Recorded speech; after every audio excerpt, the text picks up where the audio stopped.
कहते हैं ना कि यार वो इतना हराम काम कर रहा है, इतना जुल्म कर रहा, तब भी उसे कुछ नहीं और उसकी रस्सी को ढीला छोड़ दिया, उसे कोई अजाब ही नहीं आ रहा। और जो लोग अच्छा काम कर रहे हैं उनको जो है परेशानी आ रही है। तो जलसे में आने वालों आज एक बात सुनो, मैं आपको बताऊंगा। उस तहरीर में लिखा था कि अल्लाह का अजाब तो उस पे है मगर उसे पता नहीं। अल्लाह का अजाब तो है मगर उसे पता नहीं है। और अजाब क्या क्या गिनाए? उसमें लिखा था कि वो हराम काम कर रहा है, बुरे कामों में उसे मजा आ रहा है, ये भी अल्लाह का अजाब है। अरे ईमान वाले को बुरे कामों में मजा आए, ये तो सबसे बड़ा अल्लाह का अजाब है। ईमान वाले को बुरे कामों में मजा आए, मुझे बताइए ये अल्लाह का अजाब नहीं तो क्या है? हराम काम तुम्हें अच्छा लग रहा है, ये अल्लाह का अजाब ही तो है। वरना हकीकत तो ये है कि हजरत यूसुफ को जुलेखा ने 7 तालों में बंद कर दिया था मगर अल्लाह वाला था। जुलेखा ने कहा था यूसुफ तुम्हें गलत काम करना होगा। कहा जुलेखा ये तो 7 ताले हैं, अगर 7 पहाड़ों की तह में भी मुझे बंद कर दोगी तो यूसुफ गलत काम नहीं कर सकता।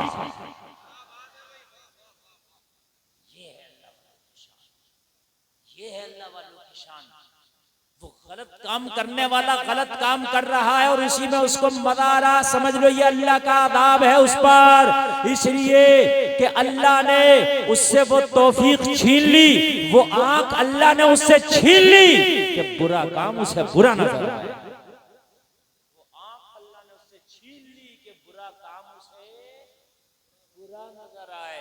उसे बुरा काम बुरा नहीं नजर आ रहा, बुरा काम को वो कर रहा, उसमें उसे दिलचस्पी है, उससे उसे मोहब्बत है। यही तो अल्लाह का उसके ऊपर अजाब है, इससे बढ़कर और क्या अजाब होगा। फिर अल्लाह ने उससे अपनी इबादत की, अपने सजदों की तौफीक छीन ली। जलसे में आने वालों इससे बुरा बड़ा अजाब क्या होगा अगर अल्लाह किसी से अपने सजदों की तौफीक छीन ले, तो समझ लेना ये उस पर अल्लाह का अजाब है।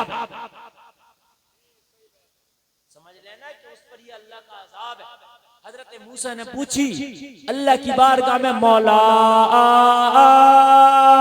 बंदे को कैसे पता चलेगा कि तू नाराज है? अल्लाह ने फरमाया मूसा मैं जिस बंदे से नाराज होता हूँ उससे अपने सजदे की तौफीक छीन लेता हूँ। वो मेरे सजदे नहीं कर सकता, जिससे मैं नाराज होता हूँ उससे मैं अपने सजदों की तौफीक छीन लेता हूँ। अगर कोई अल्लाह की इबादत से दूर है, गाफिल है, तो अल्लाह का यही अजाब है कि उसको सजदे की तौफीक छीन ली गई। ये अल्लाह का अजाब है। जलसे में आने वालों तिलावत कुरान वो नहीं करता, ये भी अल्लाह का अजाब है। दुनिया के हराम कामों में दिल लगता है, ये भी अल्लाह का अजाब है। हराम खाने में दिल लगता है, ये भी अल्लाह का अजाब है।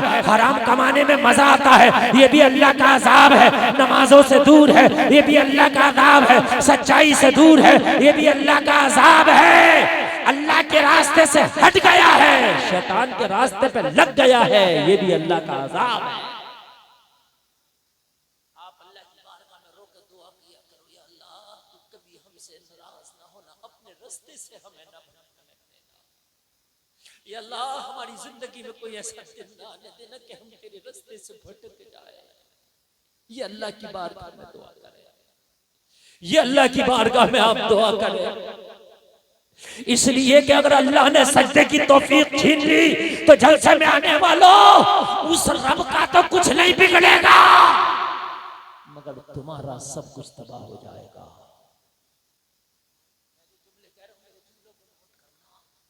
अगर उसने सजदों की तौफीक छीन ली तो उसका कुछ बिगड़ जाएगा। पूरी दुनिया नमाज ना पढ़े के रब का कुछ बिगड़ जाएगा। पूरी दुनिया कुरान ना पढ़े के रब का कुछ बिगड़ जाएगा। पूरी दुनिया उसका नाम ना लेते के रब का कुछ बिगड़ जाएगा। अरे जब दुनिया ना थी वो तब भी रब था, जब कोई मस्जिद ना थी वो तब भी रब था, जब कोई नमाजी ना था वो तब भी रब था, जब दुनिया में कोई इंसान ना आया था वो तब भी रब था, जब जमीन ना थी वो तब भी रब था, जब आसमान ना था वो तब भी रब था, जब अर्श और कुर्सी ना था वो तब भी रब था, जब जन्नत और दोज़ख ना था वो तब भी रब था, जब लोह और कलम ना था वो तब भी रब था, जब जिन्न और बशर ना था वो तब भी रब था, जब हूर और मलक ना था वो तब भी रब था। अरे जब कायनात में कुछ ना था वो तब भी था।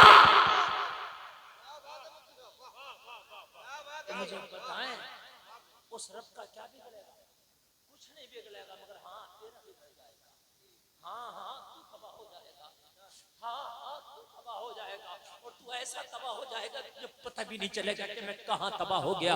जलसे में आने वालों, अगर कोई नमाज नहीं पढ़ता, मस्जिद में नहीं आता, वो खुश ना हो कि मैंने नमाज ना पढ़ी, अरे तू तबाह हो गया।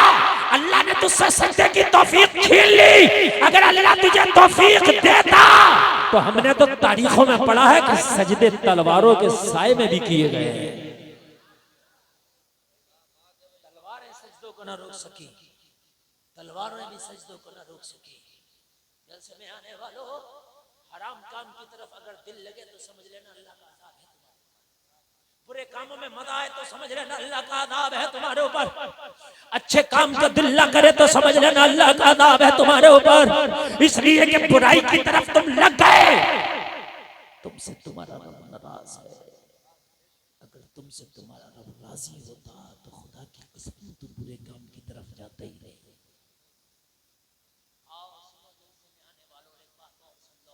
अगर कोई शख्स गुनाह कर ले और गुनाह करके अल्लाह उसे तौबा की तौफीक दे दे तो समझ लेना सुबह का वक्त का शाम भरा। अब भी रब मेहरबान है, सुबह का वक्त का शाम भरा गया। और अगर गुनाह करे और तौबा की तौफीक ना हो से तो समझ लेना कि वो बहुत दूर चला गया, बहुत दूर चला गया। वो अपने ऊपर लान करे, अपने आप के अपने अपने अपने अमाल का मुहासबा करे, हाय मैं कहाँ गया, मैं कहाँ चला गया। आओ मैं तुम्हें बताऊं, जलसे में आने वालों रोंगटा खड़ा हो जाएगा। मदीने की एक खातून है, मदीने में रहती है, लोगों गुनाह हो गया उससे, इसे कहते हैं सुबह का भटका शाम भर आ गया। गुनाह हो गया उससे, उसे एहसास हुआ, उसे एहसास हुआ, उसने अपने नफ्स का मुहासबा किया, हाय मुझसे गुनाह हो गया। अब मैं मरने के बाद अल्लाह को मुंह क्या दिखाऊंगी, मरने के बाद रब की बारगाह में खड़ी कैसे होंगी, रब की बारगाह में जब नामा अमाल खोला जाएगा तो मैं हिसाब कैसे दूंगी। रोती हुई अल्लाह के रसूल की बारगाह में आई, अर्ज करने लगी, आका मैं तबाह हो गई, आका मैं बर्बाद हो गई, या रसूल अल्लाह करम फरमाए, मैंने गुनाह कर लिया है, मुझे पाक कर दें। उसका ये जुमला था हदीस शरीफ में, आका मुझे पाक कर दें, या रसूल अल्लाह मैंने गुनाह कर लिया, मुझे पाक कर दें। मेरे रसूल फरमाते हैं, मेरे अल्लाह का रसूल फरमाता है, ओ खातून तूने कौन सा गुनाह कर लिया जरा मुझे बता। रोती हुई आई है, क्या खता करके आई हो, और करने लगी, या रसूल अल्लाह मेरा कदम भटक गया, मैं नफ्स के बहकावे में आ गई, या रसूल अल्लाह मेरे नफ्स ने मुझे तबाह कर डाला, या रसूल अल्लाह मैं शैतान के बहकावे में आ गई। अल्लाह के रसूल ने फरमाया, खातून अपनी खता तो बता, तेरा गुनाह क्या है, गुनाह तो बता। अर्ज करने लगी, आका मुझसे जिना हो गया, नफ्स की वजह से जिना तो हो गया, लेकिन अपना मलामत करता है, आका दम घुटता मेरा, या रसूल अल्लाह मेरी सांसें बंद होने को है। अब ये बताएं कि इस गुनाह की तलाफी क्या है।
लच्छेदार तकरीरों में मजा आएगा, खाली जन्नत की बातें बताएं, खाली जन्नत की बातें बताएंगे तो जहन्नम कहाँ जाएगी, जहन्नम भी तो है, जहन्नम कहाँ जाएगी। और एक बात और सुन लें, जन्नत का रास्ता जहन्नम के ऊपर होके आज ये बात मैं आपको बता रहा हूं। इधर है जन्नत का रास्ता, जरा बोले बोले, मैं बहुत नॉलेज की बातें बताता जाऊंगा आज आपको इंशाअल्लाह। मैं आपसे वादा करता हूं कि आप ठंड में आए हो तो कुछ दे के जाऊंगा। जन्नत का रास्ता जहन्नम के ऊपर होके है, जिस रास्ते को आप और हम पुल सिरात कहते हैं, वो पुल सिरात जहन्नम के ऊपर से बिछाया गया। कहां से बिछाया गया? ऊपर से। और ये रास्ता जितने जलसे में आए सबको चलना, और जो जलसे से उठ के जा रहा उसे भी जाना।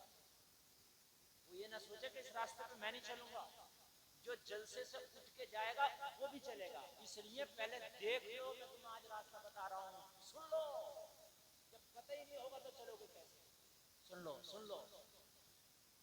जन्नत है सातों आसमानों के ऊपर और जहन्नम है नीचे, और ऐसे गया है वो रास्ता जहन्नम के ऊपर से। अब कैसे जाओगे? झूठ बोले होगे तो झूठ की सवारी पे जब सवार होके जाओगे तो जन्नत के रास्ते पे चल नहीं पाओगे, कट के जहन्नम में गिर जाओगे, गिर जाओगे। बाल से ज्यादा बारीक, तलवार से ज्यादा तेज वो रास्ता है। एक बात बताएं जलसे में आने वालों, कोई बहुत पतला रास्ता हो, बिल्कुल सिंपल, 6 फीट की गाड़ी की चौड़ाई और 6 फीट का रास्ता। अनाड़ी ड्राइवर के हाथ में गाड़ी दे तो चला पाएगा? खिलाड़ी भी बड़ी मुश्किल से चलाएगा। अनाड़ी तो अनाड़ी, क्योंकि 6 फीट का रास्ता और 6 फीट का गाड़ी, तो इस पे अनाड़ी चला पाएगा? नहीं ना। तो जिसने दुनिया में सीधे रास्ते पे अपनी गाड़ी को चलाया ही नहीं, सिरातल मुस्तकीम पर, जिसने दुनिया में अपनी गाड़ी को, कुरान कह रहा इहदिना सिरातल मुस्तकीम।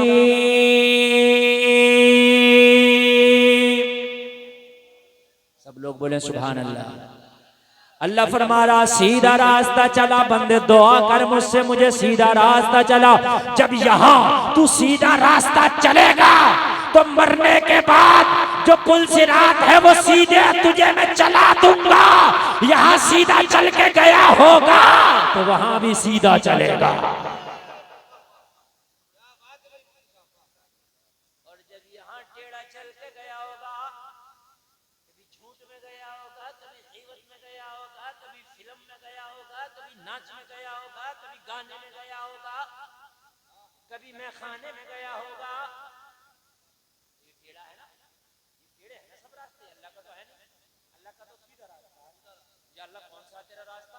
तो कहा सिरातल लज़ीना अनअमता अलैहिम, मेरा सीधा रास्ता वो है जिस पर मेरे नेक बंदे चले, जिन पर मेरा इनाम हुआ। इमाम हुसैन शराब वाले रास्ते पर चले, गर्दन कटा दी, शराब वाला रास्ता था यजीद का, कहा मैं चलूंगा तेरे रास्ते पे। यजीद ने कहा मैं जबरदस्ती चलाऊंगा, कहा चला के दिखा। झगड़ा किस बात का था? मोबाइल वालों, मोबाइल वालों,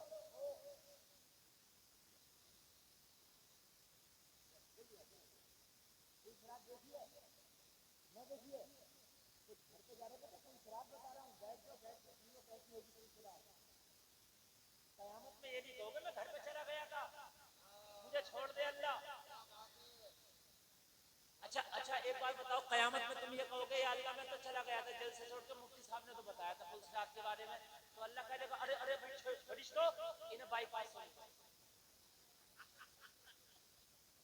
ये थे नहीं ना, इन्हें बाईपास से ले जाओ, छोड़ो छोड़ो इन्हें पुल सिरात में ले जाओ।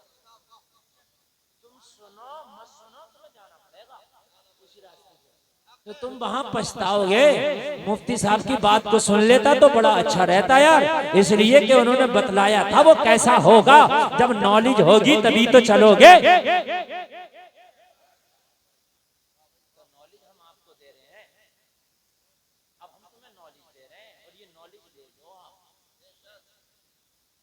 अल्लाह ने फरमाया सीधा रास्ता, या अल्लाह सीधा कौन सा है? फरमाया उनका रास्ता जिन पर मेरा इनाम हुआ, जैसे इमाम हुसैन। मेरी माँ बहने बात सुने, कैसे शोर मचा रही हो भैया, ये क्या करा? अरे बेटे औरतों में से इधर आ जा, आई ना जा। चलो सुनो आप मेरी बात। असल में मसला ये है कि अच्छी तकरीर कभी करने का मूड होता है मेरा ना, तो पब्लिक अगर नहीं सुने तो मेरा मूड ही बदल जाता है।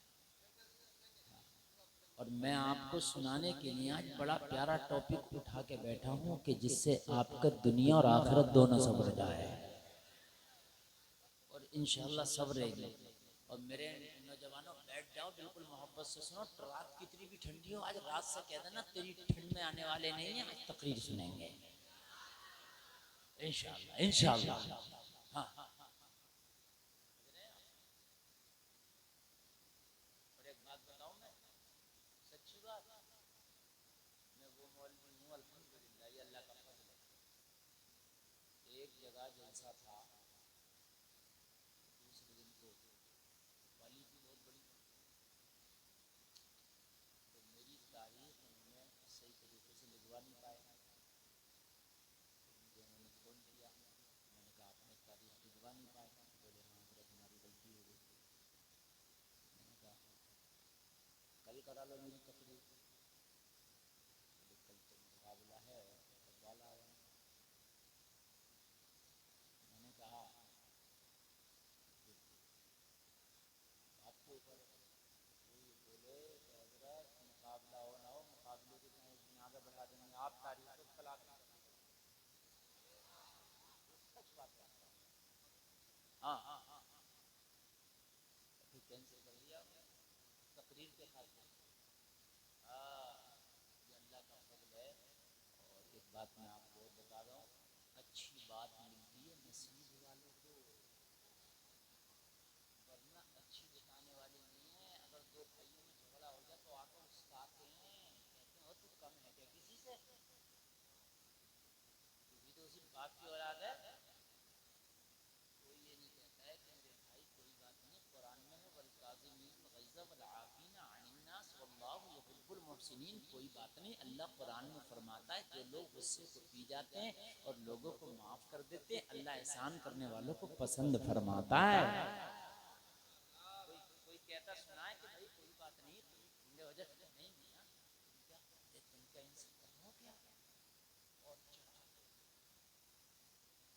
अभी मेरी मीटिंग हुई थी रामपुर के बड़े बड़े अधिकारियों के साथ, डीएम, एसडीएम, पुलिस कप्तान, सब अधिकारी थे।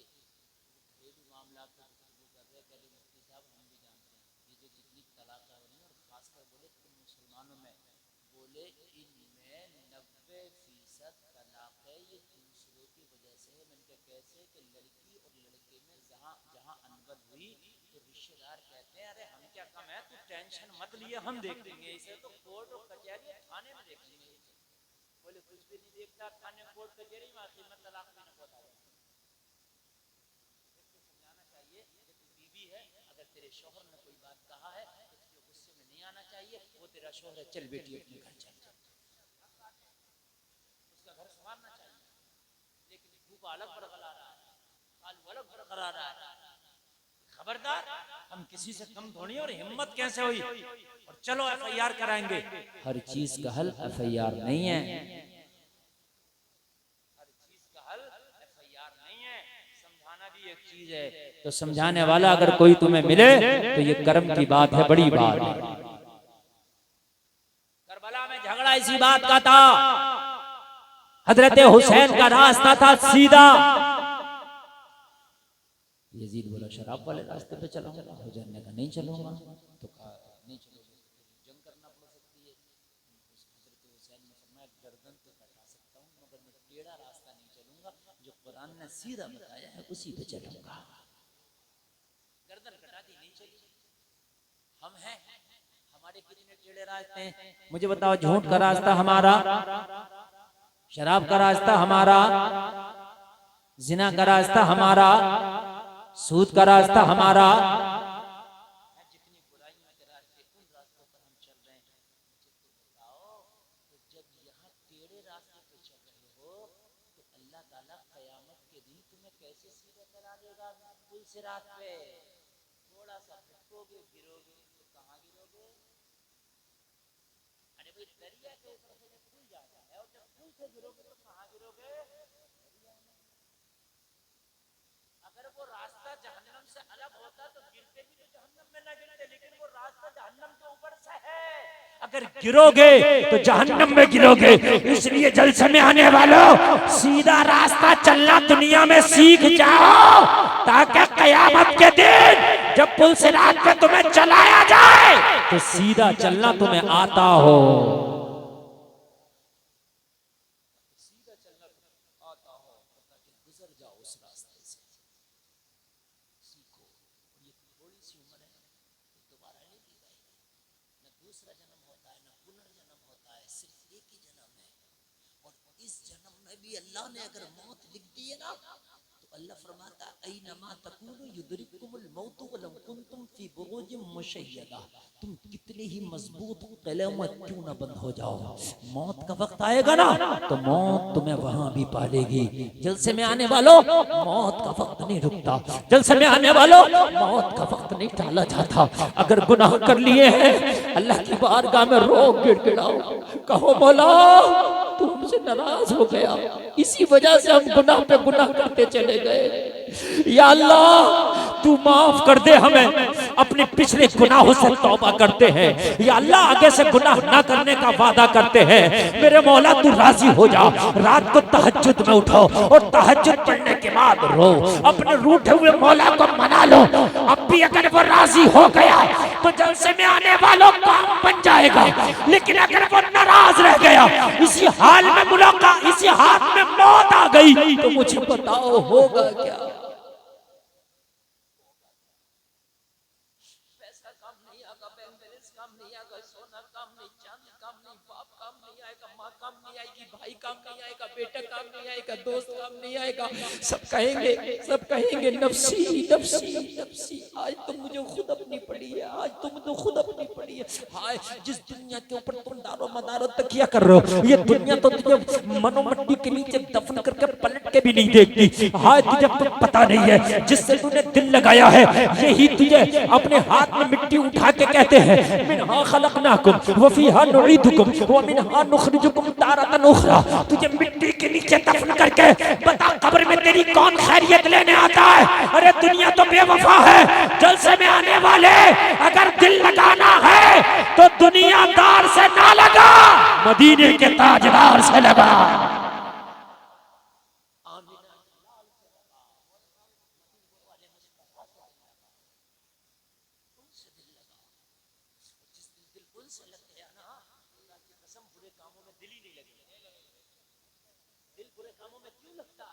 इसलिए लगता जलसे में आने वालों के दिल नबी से नहीं लगा, और जब नबी से नहीं लगा तो फिर दिल पूरी जगह लगेगा।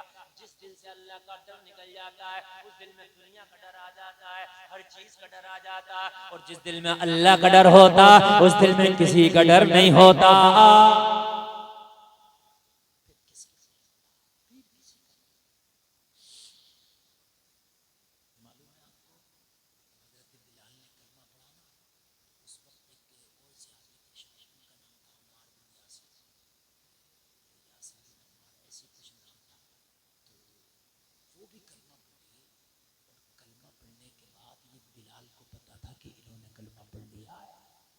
लेकिन ये उमैया को पता नहीं था कि इसने भी कलमा पढ़ लिया है। उमैया के गुलाम थे बिलाल को मार रहे, बहुत ज्यादा कोड़ा मार रहे। इन्होंने भी कलमा पढ़ लिया था, लेकिन उमैया को पता नहीं था कि इसने भी कलमा पढ़ लिया। उमैया ने हाथ में कोड़ा दिया इनसे हाथ भी और कहा बिलाल को तू मार। वो सोच रहे थे इन्होंने भी कलमा नहीं पढ़ा। बिलाल ने आँख में इशारा किया, मुझे तो ये मार ही रहे, तेरे बारे में किसी को नहीं पता कि तुमने कलमा पढ़ लिया। एक काम करो, 2-4 कोड़े तुम भी मेरे मार लो, इसलिए कि तुम 2-4 कोड़े मेरे मारोगे ना तो तुम बच जाओगे। लेकिन अगर आज तुम्हारा राज खुल गया तो तुम्हें भी मारेंगे। लेकिन यार ईमान वाला डरता कब है? ये सहाबी छलांग लगा के हजरत बिलाल के पास आए और आके कहने लगे उमैया कान खोल के सुन ले, तू बिलाल को इस वजह से मारता है कि कलमा पढ़ लिया है। अरे मैंने भी मोहम्मद का कलमा पढ़ लिया है। मैंने भी मोहम्मद का कलमा पढ़ लिया है। कब डरते हैं यार जिनके दिल में अल्लाह का खौफ होता है, खुदा की कसम वो किसी से नहीं डरते। नौजवानों, अभी वक्त है तुम्हारे पास, अभी मौका है। तुमने वाकई गुनाह किए होंगे, अल्लाह को नाराज किया होगा, बहुत सारे हराम काम भी किए होंगे, बहुत सारे भी तौबा नहीं की होगी।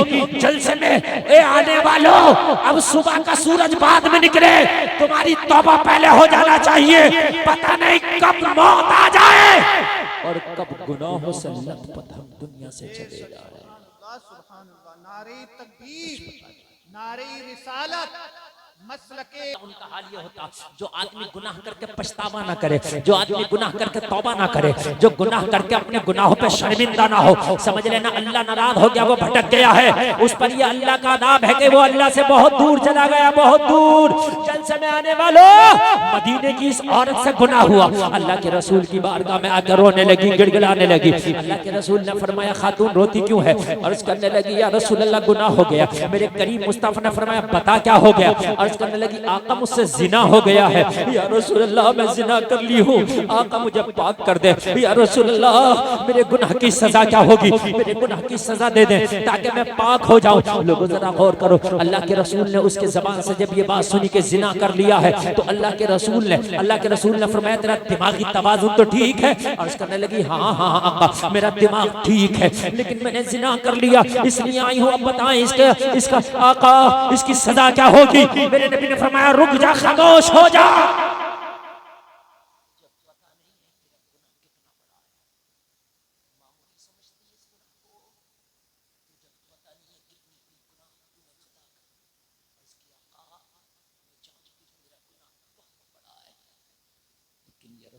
इसकी सजा बताए। आका ने फरमाया, शायद तुझे पता भी नहीं है कि इसकी सजा क्या है। इसकी सजा इतनी बड़ी है, सुनेगी तो तेरी आंखें फट जाएगी। या रसूलल्लाह, मैं आखिरत की सजा से बचना चाहती हूँ, दुनिया में जितनी बड़ी सजा हो मुझे दे दे, जितनी बड़ी सजा हो। आज जिनाओं के अड्डे चल रहे हैं तो चल रहे हैं,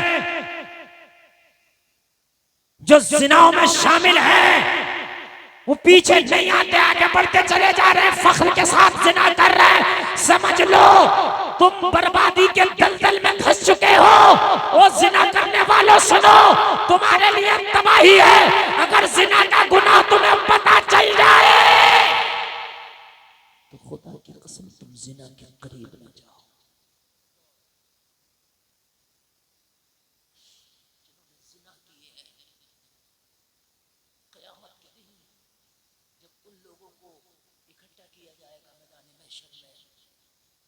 शर्मगाहों से बदबूदार बीख और खून बहेगा, और इतना बदबूदार होगा कि अहले महशर उसकी बदबू से चीखे मार रहे होंगे, हाँ ये बदबू कहाँ की है? तो कहेंगे ये वो जानी लोग हैं, ये वो जानी औरतें हैं जो दुनिया में जिना करते थे।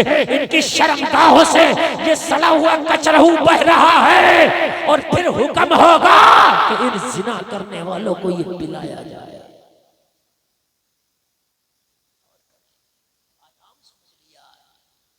आज जिना के अड्डे बना लिए, और आज फैशन बन गया है जिना करना, फैशन। तो जलसे में आने वालों, इस जिना के गुनाह से भी बाखबर हो जाओ। ये वो गुनाह है जिसकी दुनिया में भी सजा बहुत खतरनाक है, और आखिरत में भी इसकी सजा बहुत खतरनाक है। दुनिया में अगर कोई जिना कर ले, उसकी सजा चमड़े का 100 कोड़ा है।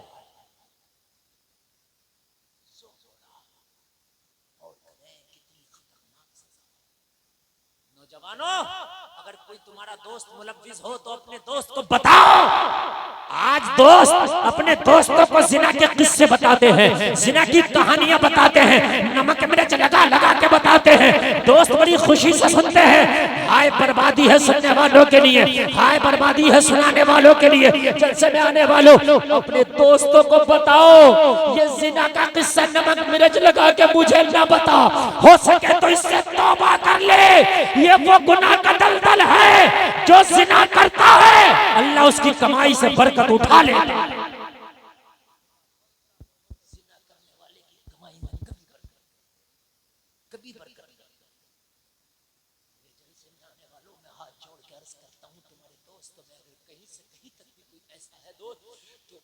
उसे समझाओ, अल्लाह का खौफ दिलाओ। लेकिन आज ये चीज नहीं, आम हो गई।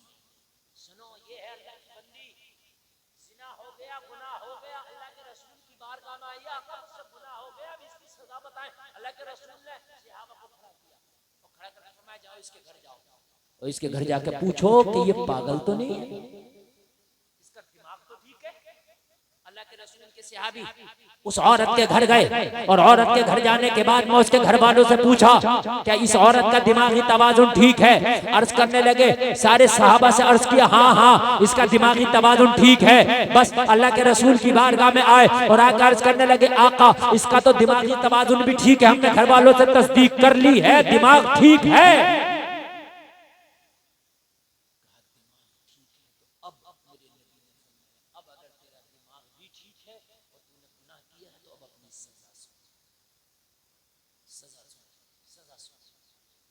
अल्लाह के रसूल ने सहाबा से फरमाया, इसे जंगल में ले जाओ और ले जाने के बाद में इसे संसार कर दो। क्या कर दो? यानी इतने पत्थर मारो कि जब तक मर ना जाए। संसार करने का, इतने पत्थर मारो कि जब तक ये मर ना जाए। मेरी तरफ देखें आप, और मैं इस वक्त जो तकरीर कर रहा हूँ ना, देखिए मैं तकरीर, मेरे पास बहुत तकरीरें हैं, मैं कोई भी तकरीर कर सकता हूँ, साही तौर पे आपको बड़ा मजा आ जाएगा। कब्र में यही बातें काम आएंगी अगर तुम नहीं जानते, और इनकी जरूरत है। और एक बात बताऊं मैं आपको माजरत के साथ, कि मैं आपसे ज्यादा दुनिया जानता हूँ, बात माजरत के साथ बताऊं। आज अफसोस की बात यह है कि हमारे उर्सों को जिना करता है, उर्सों को। कैसे? उर्सों के अंदर लड़का लड़की आके वहां मुलाकातें करते हैं, उर्सों में डांस पार्टी चल रही है, उर्सों में मौत का कुआं चल रहा है, उर्सों के अंदर औरतें भी आ रही हैं, मर्द भी आ रहे हैं। वो लड़का लड़की के जिनको कहीं मिलने का मौका नहीं मिलता, वो उर्स के बहाने से आके मुलाकातें कर रहे हैं। क्यों? ये खता हमारी है, हमने अपने उर्सों को इन चीजों से पाक किया होता। जैसे आज ये उर्स में जलसा हो रहा, इस तरह से हर उर्स में सिर्फ और सिर्फ जलसा ही हो, तो इंशाअल्लाह बुराई खत्म हो जाएगी, अच्छाई जन्म ले लेगी।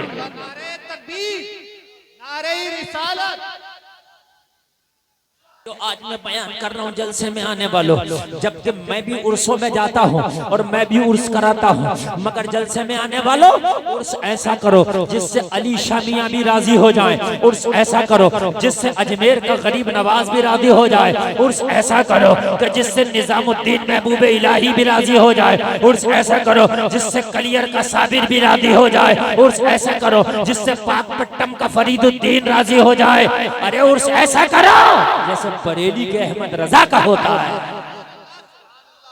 लाखों का मजमा होता है मगर कोई हराम काम नहीं, लाखों का मजमा होता है कोई हराम काम नहीं। लाखों के मजमे में हजारों लोग जिना से तौबा करके आते हैं। क्यों तौबा करते? उलमा की तकरीरें सुनते हैं, तौबा करके आते हैं। लेकिन जब हमने मेरे भाई जिना की दुकानें लगवा दी, अय्याशियां हो रही हैं, डांस पार्टियां है, काला जादू है, सर्कस है, औरतों का इंतजाम है, मर्दों का इंतजाम है, तो जाहिर सी बात है जब पेट्रोल और आग एक जगह रखोगे आग लगेगी।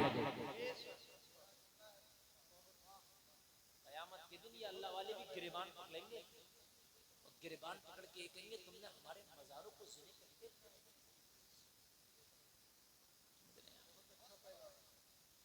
मुझसे एक शख्स ने कहा था, और मेरी बात सुने, एक शख्स ने कहा था, हजरत ये बताइए आप लोग जितने मौलवी हो पूरे हिंदुस्तान में नहीं करते पूरी दुनिया में, हम मौलवी लोग सच बोलते हैं, उनको बताएं क्या बात है। कहने लगा आप ये कहते हो ख्वाजा ने करामत दिखाई, उड़ते हुए जादूगर को जमीन पे बुला लिया, पत्थर फेंक के हमारा पत्थर हवा में रोक दिया, गौसे आजम ने कश्ती को तैरा दिया, इस तरह की। अब बताइए सच बात है? मैंने कहा बिल्कुल सच बात है। तो कहने लगे बताओ कि ये अल्लाह वाले अब करामत क्यों नहीं दिखा रहे हैं मस्जिदों पे और मज़ारों पे, आप क्या हो रहा है, आप सब कुछ देख रहे हैं और इस तरह की करामत क्यों नहीं दिखा रहे? मैंने कहा एक बात बताओ, तुम मज़ारों पे डांस पार्टियां कराओ,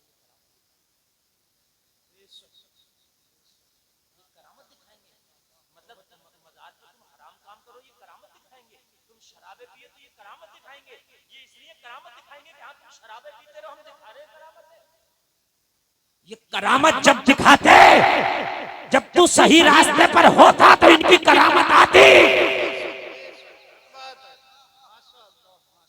जब तूने सही रास्ता छोड़ दिया तो ये करामत नहीं दिखाएंगे। ये सब्र की चादर ओढ़ के अपने मज़ारों में लेट गए। करो हराम काम और पाओ इसकी सजा, अब हमने तो चादर ओढ़ ली। दिखाते ये जरूर दिखाते करामत, लेकिन खुदा की कसम ये करामत जब दिखाते कि तुम इन हराम कामों से बचकर, हराम कामों को छोड़कर, और तुमने ये सोचा होता कि मेरी कौम की बच्चियां जवान भी और ऐसी बच्चियां भी जवान है कि जिनके बाप पे इतना पैसा नहीं कि अपनी बेटी की शादी कर सके, वो गरीब बच्चियां इंतजार में है कि कब मेरा बाप 5 लाख 10 लाख इकट्ठा करके कब मेरे हाथ पीले करेगा।